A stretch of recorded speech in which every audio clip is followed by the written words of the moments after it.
Hello guys, welcome back to my channel. तो आज मैं कंपेयर करने वाला हूँ क्रीलिन वर्सेस बाकी हानमा को।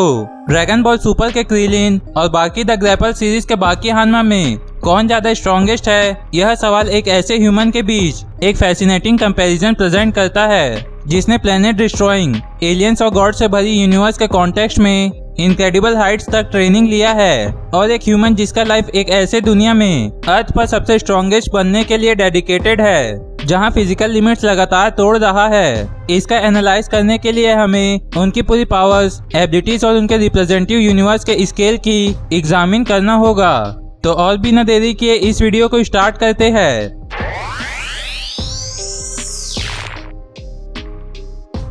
क्रीलिन साइयन द्वारा अक्सर ओवरशैडो होने के बावजूद ड्रैगन बॉल फ्रेंचाइजी में सबसे स्ट्रॉन्गेस्ट प्योर ब्लड अर्थ लाइन के रूप में लगातार पोर्ट्रे किया जाता है। रिगरस ट्रेनिंग और कई जानलेवा फाइट के माध्यम से उसने एक ऑर्डिनरी ह्यूमन से कहीं ज्यादा पावर का लेवल हासिल किया है। क्रीलिन के पास ऐसे फिजिकल एट्रीब्यूट्स है जो एक नॉर्मल ह्यूमन की कंपेयर में बहुत कम है। वह आंखों से भी तेज स्पीड से चल सकता है, कई टन्स ऑब्जेक्ट्स को उठा और फेंक सकता है और ऐसे ब्लोज को झेल सकता है जो आम लोगों को मार सकते हैं। हालांकि वह साइयंस के बराबर नहीं है, फिर भी उसकी फिजिकल कैपेबिलिटी काफी बढ़ गई है। वह पावरफुल एनर्जी ब्लास्ट कर सकता है, हालांकि यह आमतौर पर गोकू या वेजिटा के सबसे पावरफुल अटैक के पैमाने पर नहीं होते हैं। क्रीलिन की सिग्निफिकेंट टेक्निक की एक रेजर शार्प डाइज है जो लगभग किसी भी चीज को चीर सकती है, चाहे टारगेट की ऑल ओवर पावर का लेवल कुछ भी हो। यह इसे पर्टिकुलरली रूप से डेंजरस और हेक्स लाइक एबिलिटी बनाता है।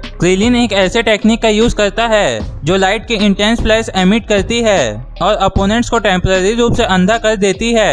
क्रीलिन एक स्किल्ड और इंटेलिजेंट फाइटर है जो अक्सर अपने और अपने अपोनेंट के बीच किसी भी पावर गैप को कम करने के लिए अपनी इंटेलिजेंसी और टेक्निक का यूज करता है। वह स्ट्रेटेजी और टीम वर्क में मास्टर है। नैमिक सागा के दौरान गुरु ने क्रीलिन की छुपी हुई पोटेंशियल को अनलॉक किया, जिससे उसकी पावर का लेवल काफी बढ़ गया।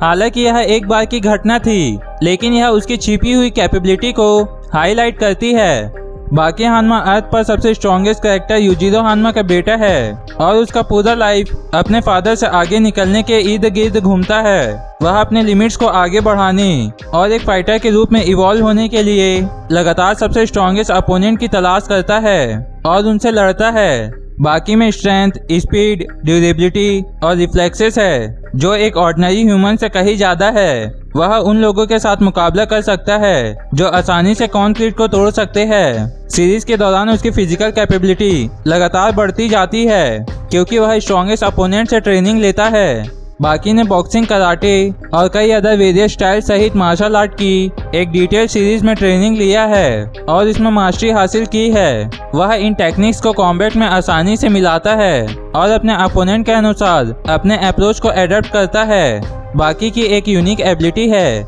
इनक्रेडिबल रूप से विविध मेंटल विजुअलाइजेशन की उसकी कैपेबिलिटी है। वह अपने माइंड में अपोनेंट से लड़ सकता है, टेक्निक और स्ट्रेन का एक्सपीरियंस कर सकता है जैसा कि वे रियल हो। यह उसे क्विक स्पीड से सीखने और एडप्ट करने और यहाँ तक कि उन टेक्निक के लिए काउंटर डेवलप करने की परमिशन देता है जिनका उसने फिजिकली रूप से एनकाउंटर नहीं किया है। अपने फादर की तरह क्लियर नहीं है, लेकिन बाकी पर्टिकुलरली रूप से डीमन बैग को मैनिफेस्ट कर सकता है, एक ऐसी स्टेट जिसमें उसकी बैग की मसल डेमोनिक फॉर्म ले लेती है जो उसकी पावर और एग्रेशन में वृद्धि का संकेत देती है। बाकी की सबसे बड़ी स्ट्रेंथ उसकी पावर की निरंतर खोज और लड़ने के दौरान तेजी से इवॉल्व होने की उसकी एबिलिटी है। वह अपने अपोनेंट की टेक्निक्स का एनालाइज कर सकता है और उनसे ओवर पावर पाने के लिए तरीके खोज सकता है। अक्सर फाइट के आगे बढ़ने के साथ साथ वह और स्ट्रॉन्गर होता जाता है, एक टेक्निक जिसमें उसकी बैक का मसल यूज करके इनक्रेडिबल रूप से फास्ट एल्बिट शॉर्ट बर्स्ट के लिए स्पीड बूस्ट प्रदान करता है, जिसे उसे ट्रैक करना मुश्किल हो जाता है।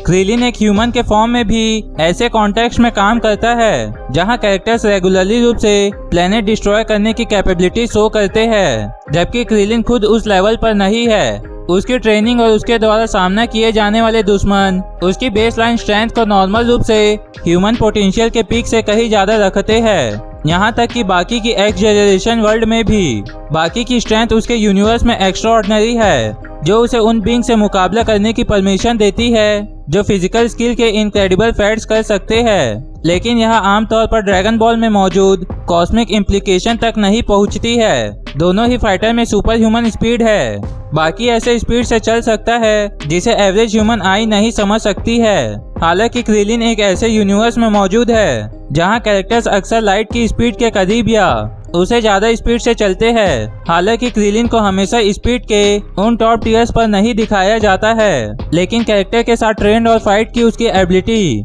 उसकी स्पीड कैपेबिलिटी को बाकी में लगातार दिखाए जाने वाले जनरल लेवल से हायर पर रखती है। क्रिलिन उन बीइंग्स के अटैक से बच गया है जो प्लैनेट्स को डिस्ट्रॉय कर सकते हैं। हालांकि इस प्रोसेस में उसे अक्सर काफी डैमेज होता है। बाकी की ड्यूरेबिलिटी उसे अपने ही सीरीज के अंदर मॉन्स्टर रूप से स्ट्रॉन्ग अपोनेंट से ब्रूटल बीटिंग सहने की परमिशन देती है। हालांकि क्रिलिन द्वारा बच गए अटैक की से डिस्ट्रक्टिव एबिलिटी ड्यूरेबिलिटी की हाई बेस लाइन का सजेस्ट देती है। बाकी मार्शल आर्ट की एक डिटेल सीरीज का मास्टर है और एक्सेप्शनली रूप से एडेप्टेबल है। क्रिलिन की fighting style KI based technique और टैक्टिकल थिंकिंग पर जोर देती है। बाकी की इमेजिनेशन ट्रेनिंग एक यूनिक लर्निंग का एडवांटेज प्रदान करती है। दोनों अपने अपने यूनिवर्स में हाईली स्किल्ड है। क्रिलिन के पास किंजन है, जो एक ऐसा टेक्निक है जो अपोनेंट्स को उनके ओवरऑल पावर लेवल की परवाह किए बिना काट सकती है। बाकी के पास डायरेक्ट कंपेरेबल एबिलिटी नहीं है। यह क्रिलिन को पोटेंशियली रूप से डिसाइसिव एज देती है। क्रिलिन के प्लेनेट लेवल थ्रेट के एनकाउंटर में जिंदा रहने के कारनामे उसकी अपनी KI बेस्ड ऑफेंस और डिफेंस टेक्निक और पर्टिकुलरली रूप से डेवेस्टेटिंग किंजन उसे बाकी पर एक सिग्निफिकेंट एडवांटेज देती है, जबकि बाकी की मार्शल आर्ट मास्टरी, एडेप्टेबिलिटी और इम्प्रेसिव फिजिकल एट्रीब्यूट उसे एक फॉर्मिडेबल अपोनेंट बनाती है। उनकी रिप्रेजेंटेटिव यूनिवर्स की पावर स्केलिंग में प्योरली अंतर है। अल्टीमेटली यह फाइट क्रिलिन के फेवर में है। एक हाइपोथेटिकल फाइट में क्रिलिन की स्पीड और पावर बाकी के लिए भारी पड़ सकती है और किंजन एक लीथल प्रेजेंट करता है जिसका बाकी के पास कोई डायरेक्ट काउंटर नहीं है, जबकि बाकी का स्किल और ऑर्थोडॉक्स टैक्टिक्स अवसर पैदा कर सकता है। यह इम्पोर्टेंट है कि वह रॉ पावर और क्रिलिन के KI बेस्ड एबिलिटी में अंतर को चैनल कर सके। लेकिन आपके हिसाब से इस फाइट में कौन जीतना चाहिए, कमेंट करके जरूर बताएं। तो इसी के साथ इस वीडियो को यहीं खत्म करते हैं। अगर आपको ये वीडियो अच्छी लगी हो तो इस वीडियो को लाइक करें और चैनल को सब्सक्राइब कर ले। मैं मिलता हूँ आपको नेक्स्ट वीडियो में, तब तक के लिए goodbye and take care.